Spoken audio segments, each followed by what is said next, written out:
Greetings, everyone, again. This, I think we will call Episode 2. Episode 2. Things are always moving from moment to moment, aren't they?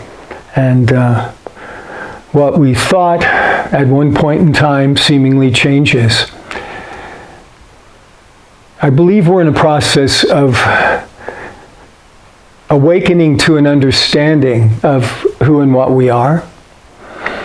And it seems to be tied into a number of variables, most of which eclipse probably a mentational state that most of us have, and reside in yet another way of thinking and perceiving, which is kind of an omniverse concept that I believe is coming upon us, where the playing field is expanded, and now we have a chance to entertain, not necessarily fully defined, but at least entertain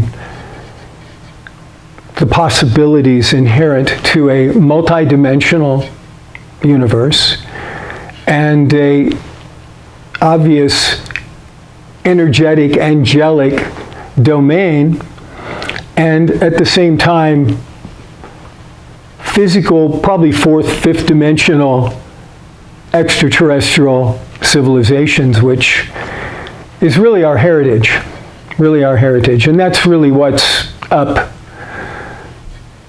I believe, at this point in time, is redefining who and what we are based on understanding our antiquities, our anthropological lineages, and our momentous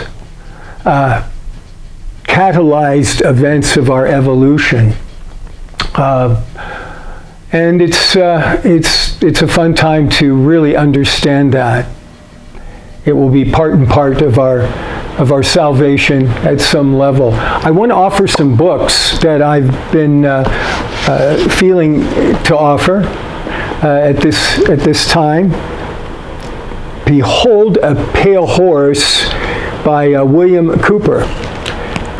Please read this book. It's, I think, it's very important in the more literal sense of our North American culture, how it has evolved against a backdrop which could be called malefic, and certainly played out at a very almost secretive, etheric way. So that whole energetic, as it's followed us, is depicted in William Cooper's book, Understanding Executive Privilege, all the things that at least I've questioned recently, and it's astounding, and it should be used, I believe, as a book for a senior thesis to refute the information in the book. Would be a great senior thesis. So behold a Pale Horse, William Cooper. Another book is Exogenesis, Hybrid Humans. Goes back to 780,000 years ago, basically as a pivot point. The author's Mr. Bruce Fenton and his wife Daniela, the Fentons.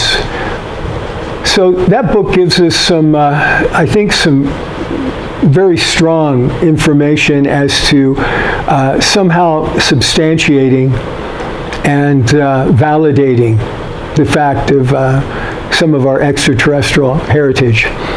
And it seems to be around a couple of cultures, the Pleiadian involvement, and there's probably much more, and the Anunnaki. The Anunnaki, any book by Sitchin, Zachariah Sitchin, the Sumerian tie-in to the Anunnaki and the transfer of information and so forth, and really who were these leaders, in essence, that led these civilizations in the past? What was their hybrid and so forth? Well, it has a lot of correlation with the Anunnaki influence.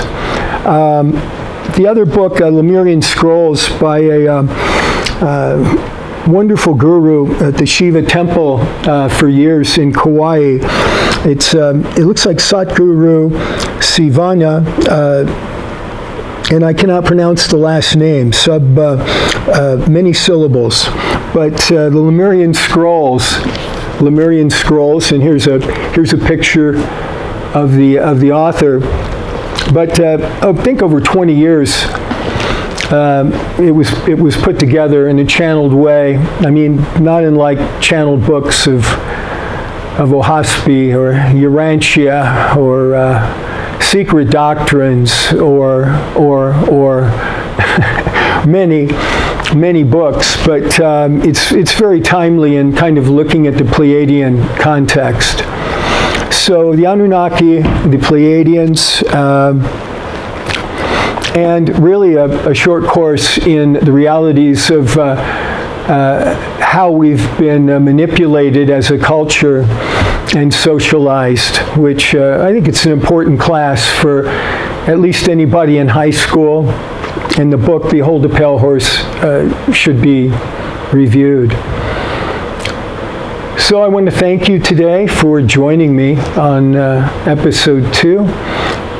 We hope to be in contact as all of this evolves. I believe the key here, one of the keys, is a recognition of self via breath, via light, the breathing in of light. Forgiveness is huge for ourselves and for everyone around us, and gratitude for all that we're gifted with and all that we're being allowed to open up to at this point in time. We have the opportunity to fully embrace our incarnation, and bring to bear the light, hopefully, upon the situation. And I look forward to meeting you all along the journey, and blessings to you.